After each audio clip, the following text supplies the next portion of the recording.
Many people dream of a holiday like this, but for digital nomads, a hammock can serve as workplace. They can set up office anywhere, anytime. All they need is a laptop and internet access. People think it's non-stop fun, that it's a permanent vacation, but every lifestyle has its advantages and disadvantages.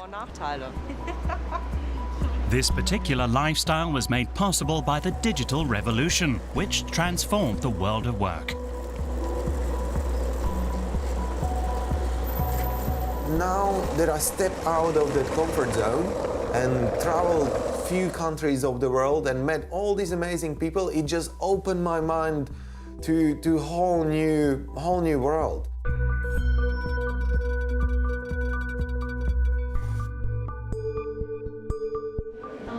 Hey, I'm Pete, I'm from Slovakia. Hi, I'm digital nomad. I'm working online, I'm traveling, I'm doing what I want, and I'm enjoying my life to the full.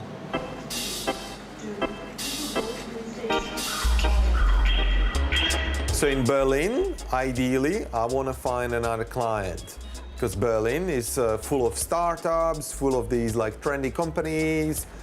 I want to reach out to them and see if there is anything that they can offer that would be remote.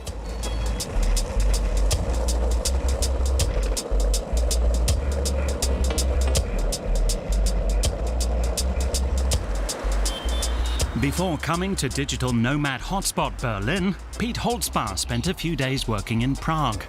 Pete has a 20-hour-a-week job, but no contract. The job earns him just enough money to get by and to travel as much as he likes.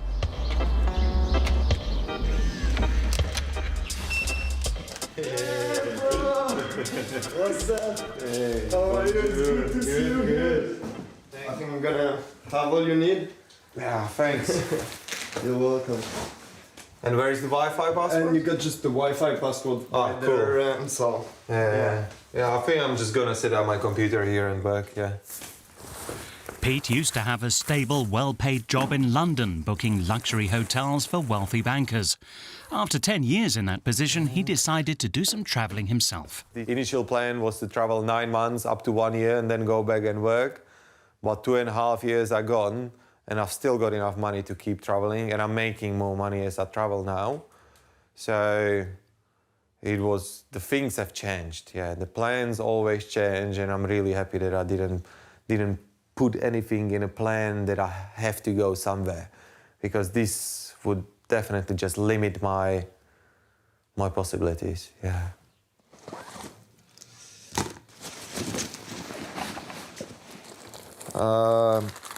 Doing macrame. Macrame are those things that I've got on me. And yeah, so bought all these strings, and at the end I was actually selling macrame in Koh Phangan. And yeah, very important bit is Indian spices that I bought back in Malaysia. Sort of wherever I travel, I cook Indian curry for friends where I'm staying. Yeah, I found it very freeing when I got rid of most of my stuff and suddenly started living just out of one bag. Pete is 33. The only additional items he owns are a few clothes he stored with his parents in Bratislava. People chase, and then once you have it all, you find out actually, no, now that I have it all, it doesn't make me any more happy. And really, when I started traveling, that I saw how little you need to be happy. Right. Two things he does need are his laptop and his smartphone.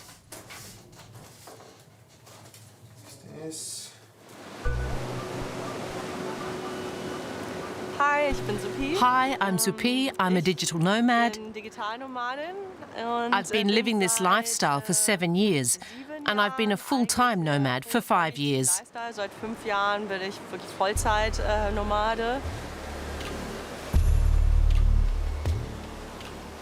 I work in online marketing and online business, and I also have my own projects. I have a vegan food blog, and I've also published cookbooks, so I have a few strings to my bow, and that gives me the freedom to travel the world.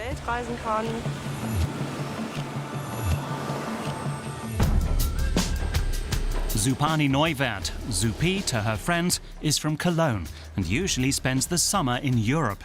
Come autumn, she heads to sunnier climates. In winter, she often bases herself in Bali, another digital nomad hotspot, from where she works and travels across Asia.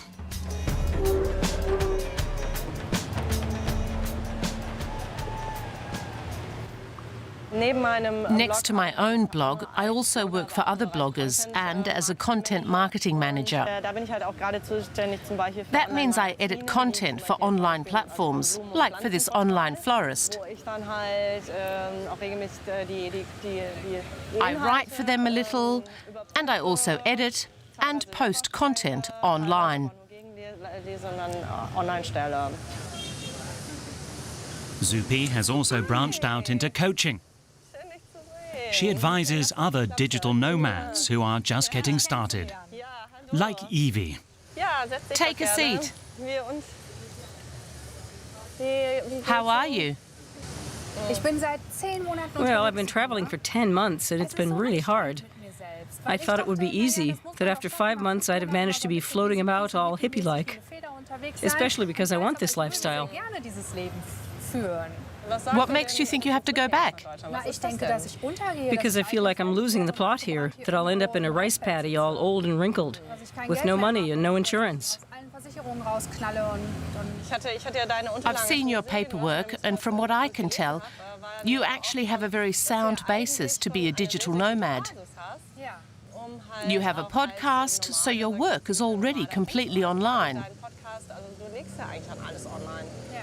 I think your main problem is fear. Compared to others, we Germans tend to be very fixated on stability. When I go home, I hear the same things all the time. When are you going to be done with this nonsense? You have to come back sometime. We thought this was just a phase. And I say no, it's a new lifestyle. A lifestyle that's attracting a growing number of people.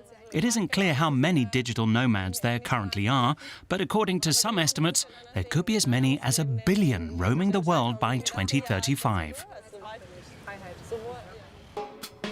Pete has turned his back on his old life and embraced a new one. He met his current employer, Adrian, on a beach in Thailand. So basically, what I'm doing for my employer or client is I'm collecting data online on cryptocurrencies. So at the moment, there are more than 1,600 different digital currencies out there. Got a coin here which is called 10x, and basically what I'm trying to find out is how much money, as one of the first things that I'm looking for, how much money they raised during this ICO, initial coin offering. Here we go, 10x ICO raises $34 million in 7 minutes. It's crazy. 7 minutes, $34 million for a project that is just beginning. Pete deals with 8-digit sums on a daily basis. 517. His own 20-hour work week earns him €800 a month. I can live on these wages, but not in Europe, most likely. It's much cheaper to do so in Asia. So I can do this, but at the moment, I'm in Europe because here it's easier to find contacts for more work. Here we go, Lucian is calling us. Hey, Lucian, can you hear me? Pete is training his new colleague Lucian from Romania. Did Adrian talk to you about Sirin Labs? Oh, no, I have no idea. I didn't talk with Adrian about this yet. Okay, cool. So I'm gonna just double check with him. I think he's asleep already now because in Tokyo it's already night. If you have any questions later, shout out and let me know. Okay, All right. Thank you. Thanks a lot. Have a good day. Ciao, ciao. Bye. Bye. All good. The small team communicate via Skype, so digitally. The currency several team members are paid in is also digital. He will get paid now in Ethereum. My choice of payment was euros, but one time I got paid in Ethereum because it was more feasible to get paid in Ethereum. It was at a time where it sort of like crashed down, so I saw it as a potential to actually get more money out of it. So I got paid in Ethereum as well. To many people, cryptocurrencies are daunting, but for Pete and his colleagues, they're perfectly normal. Digital currencies are decentralized, and tax enforcement for cryptocurrencies was only stepped up in 2016. The cons of the lifestyle is probably not having my own place, not having sort of like that place of security where you can go when you had a bad day. Because sometimes you might feel tired and drained of all energy, or even you might be getting sick and you want to go back and just lay down and chill. So the pros are the freedom that I'm getting, that I can be wherever I choose to be, freedom of my working hours, and then sense of adventure, that every day is different and I'm experiencing something new, I'm seeing new places, moving from city to the city.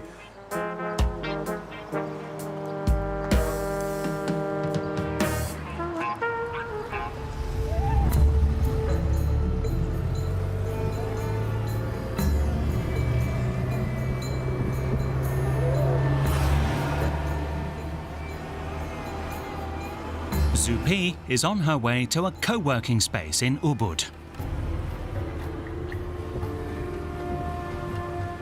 All main towns in Bali have places like these where freelancers and digital nomads can rent desks.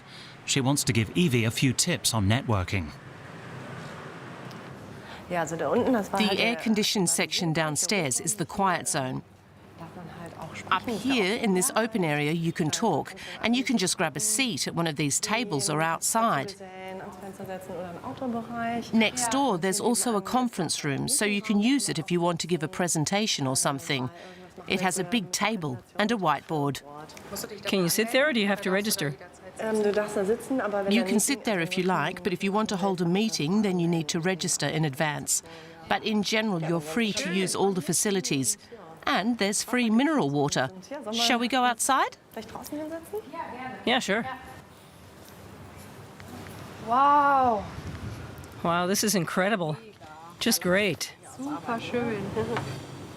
Digital nomads can make good money if they know what they're doing. Supi started out earning around 3,000 euros a month before tax. These days, she makes up to twice that. For lots of digital nomads, this is a place where they can work on new projects and find teams for existing projects.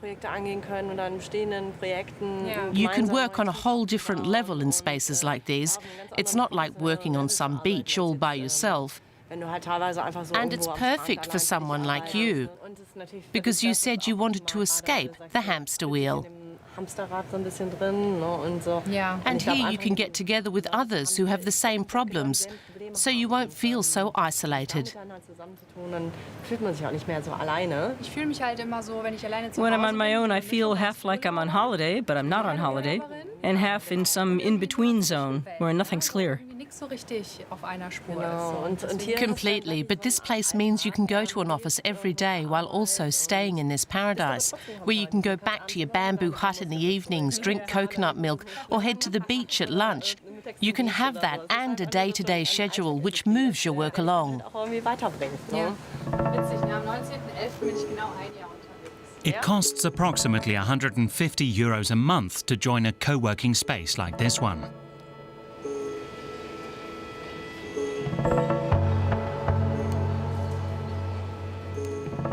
For all her love of adventure, Supi also thinks about securing her future.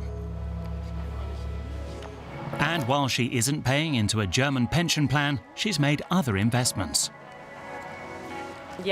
In terms of social security, I'm actually in the process of making some changes. I'm getting out of the German system completely and looking into other options. I've started investing in other areas, like an organic coconut farm in Colombia. And I'm also building up additional avenues, like putting money into startups and other small companies.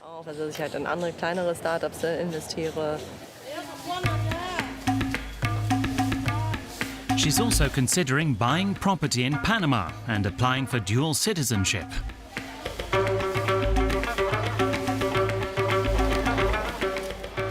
If Supi is sure of anything, it's that she never wants to be overworked again. She knows what that's like. When she finished school at 19, she immediately joined a marketing and event agency.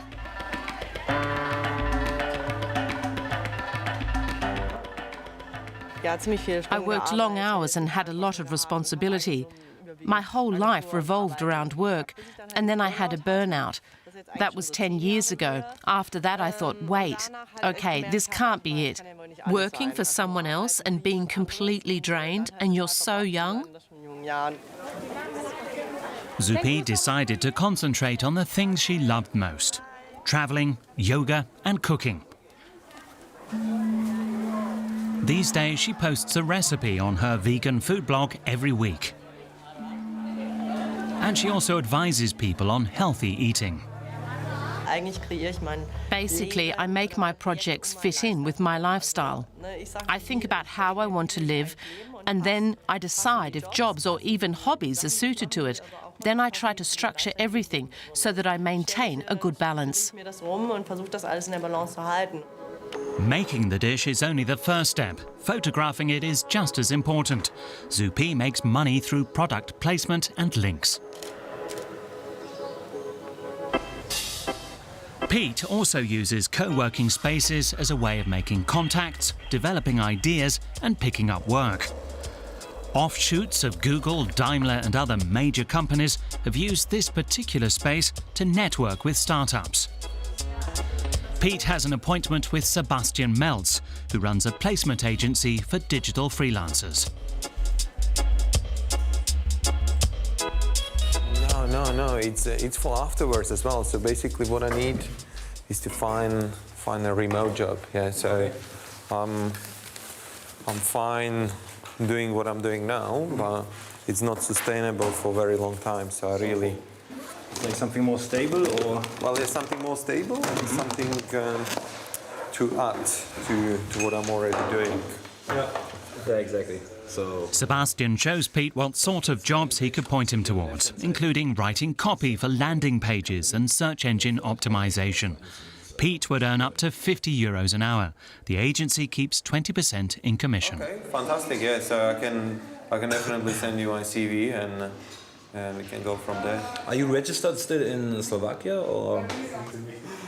I'm not registered anywhere. So because I'm only starting in this industry, and at the moment I'm working in a crypto world, and sometimes I'm even being paid in crypto. Okay. So a lot of people who are digital nomads at the moment, they will wake up and they will realize and say, oh wow, I'm getting older, I actually don't want to travel all the time anymore, I actually want to have something stable, I actually want to know, all right, my fixed costs are paid and there I count in like my insurance, my retirement plan. When people get older, it's like, what do you regret the most? And people definitely don't regret that they didn't pay enough tax, they didn't pay enough insurance and all that. They do regret not doing those like unwise decisions, because like unwise for our society, you know. But at the end, it's those experiences that bring us the most of the happiness and like good times in our lives. Totally.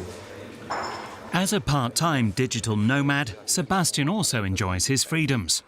But he's aware of potential pitfalls.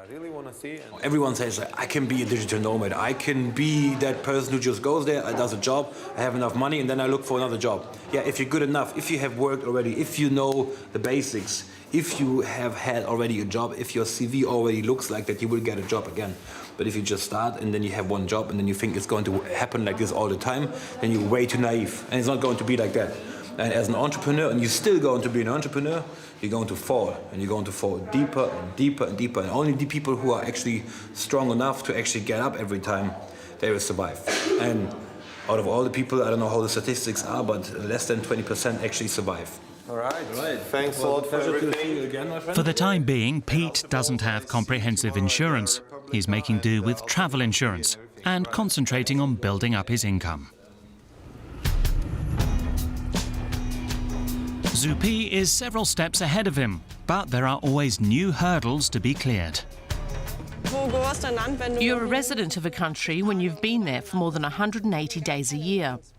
I don't spend more than 180 days anywhere, so I'm not in any country long enough to belong to that country. Of course I'm German and I always will be, but as I'm not living there, I don't feel I need to be registered and paying taxes there. So at the moment I'm deregistering in Germany and planning to switch to Cyprus. Cyprus is part of the EU, and even though it has an offshore sector, its currency is euros and its invoices conform with European standards. And then slowly, from the heart, the energy flows to your palms. Ground, heart, palms. Supi is interested in spirituality, but she's also an influencer. Digital nomads tend to have a strong social media presence. Indeed, the hype surrounding this kind of lifestyle is partly generated by the people pursuing it and helping them sustain it. Okay, 3 seconds. Okay. Auf der einen Seite gibt es immer mehr digitale Nomadenkonferenzen, Workshops. There are more and more workshops and conferences about digital nomads, along with coaching seminars and books about how you can become one, what you need and so on. Nowadays, there are even all sorts of products. I've seen a digital nomad rucksack with a built-in solar panel so that you can charge your laptop even in the middle of the jungle. Im Dschungel stehst oder weiß ich nicht wie. Pete's not interested in having the right accessories for his lifestyle. He's a purist and he's happy to drift. But he always keeps enough money in reserve to tide himself over for 6 months. And what happened in the last 2.5 years, I'm really proud of that. And it's the memories that I'm never gonna forget. And I'm super grateful for all the people that I met and all the experiences I had. As it changed my life. It got me to this point. And only God knows, like, where I'm gonna go next.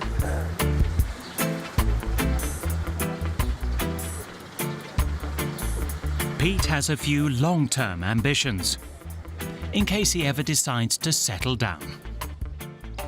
Another dream would be having a hostel somewhere. So if I can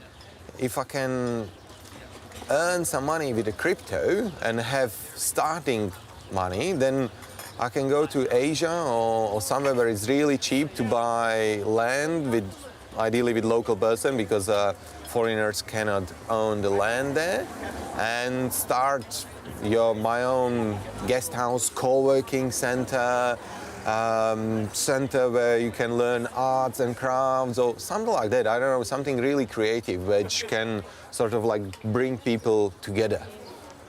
Next week he's off to London, where he's organising a boat party on the River Thames. After that, Pete will be heading to Portugal and Asia for the rest of the winter. Supi, meanwhile, is taking things easy on Bali. As the sun sets, she gets down to work. When it's evening in Bali, it's morning in Germany, and her clients need her services. I wouldn't say that I'll never go back to Germany. Never say never, right? Right now, I can't picture it, but who knows how I'll feel when I get older. Judging by other people's experiences, you eventually want to settle down a bit. But I can't say yet whether that will mean staying in one place for me, nor whether that place would be in Germany or Panama or Bali or Portugal. I'm not looking that far ahead just yet.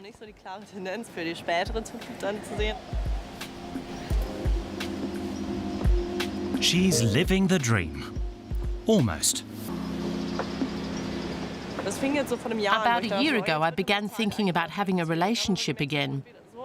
But then I noticed that I was so deep in this lifestyle of being 2 months here and 2 months there, where if you do meet someone, you're basically leaving the next day.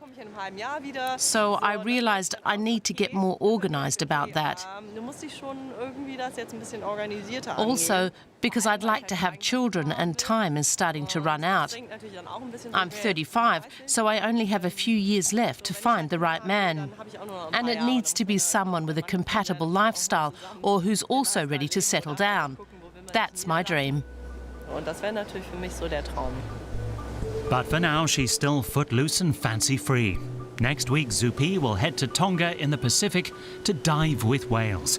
After that, she'll move on to Fiji to knuckle down to some hard work.